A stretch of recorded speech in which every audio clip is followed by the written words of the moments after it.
Have you thought about traveling abroad after you retire, maybe moving abroad, but you're not quite sure where to go? You'd like a really honest book to read. It talks a little bit about the good stuff and the warts. Join me as I talk to my friend Diane and find out all about her experiences.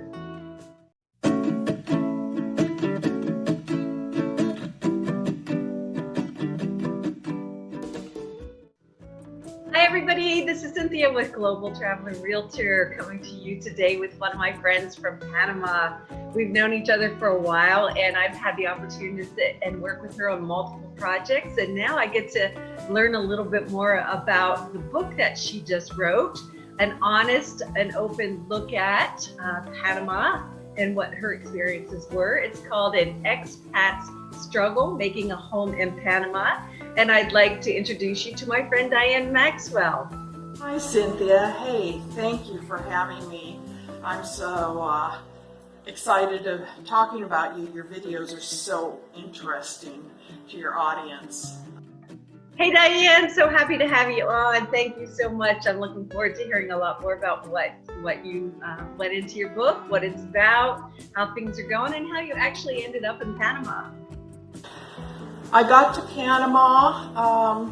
I was a nurse in Texas and I thought I would retire there, but it got too crowded for me, so I did a lot of research. I thought I'd think outside the box. I had traveled all over the world and I was familiar with all sorts of places, but to live is a different story. So I had a spreadsheet. I made a spreadsheet and I had different countries and I looked at the government, the economy, healthcare, crime, all sorts of things. I had like 10 different categories. And I found most of my information online.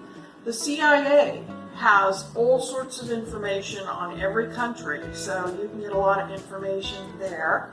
And I also looked up the happiness scale. Someone measures a country's happiness, and on paper, Panama looked very good.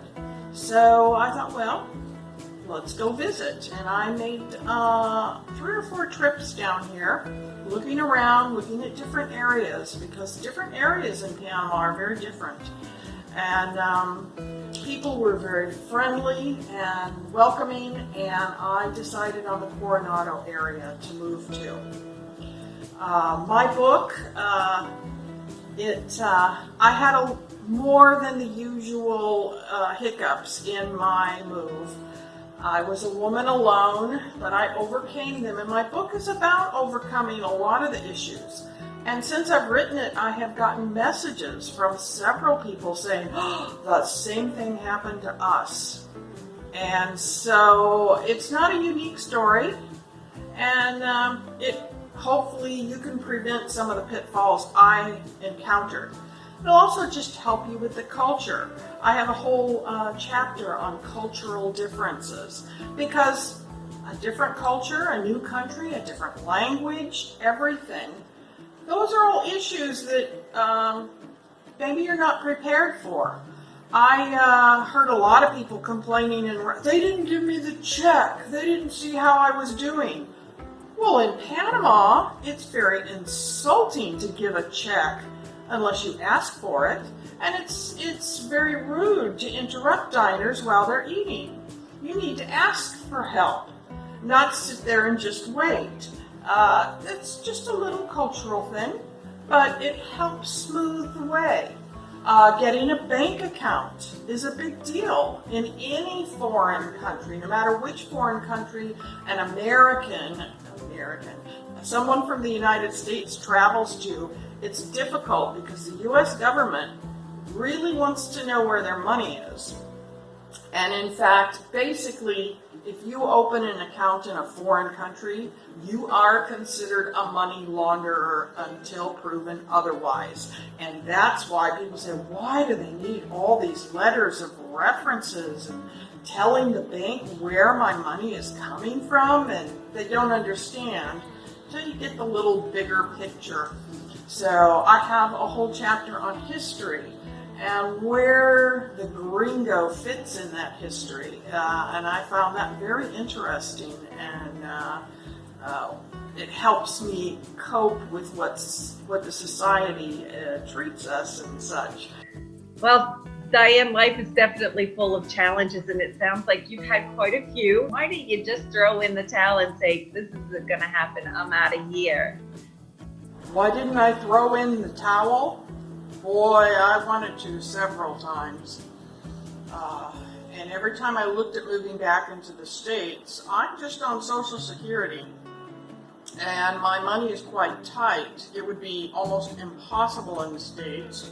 I can live comfortably in Panama, but the biggest deterrent every time was healthcare. Healthcare is out of control in the States. Medicare, they penalize you if you do not accept it right away. I'm in Panama. It's no good in Panama. I had my own health insurance in Panama that I paid for since I've been here.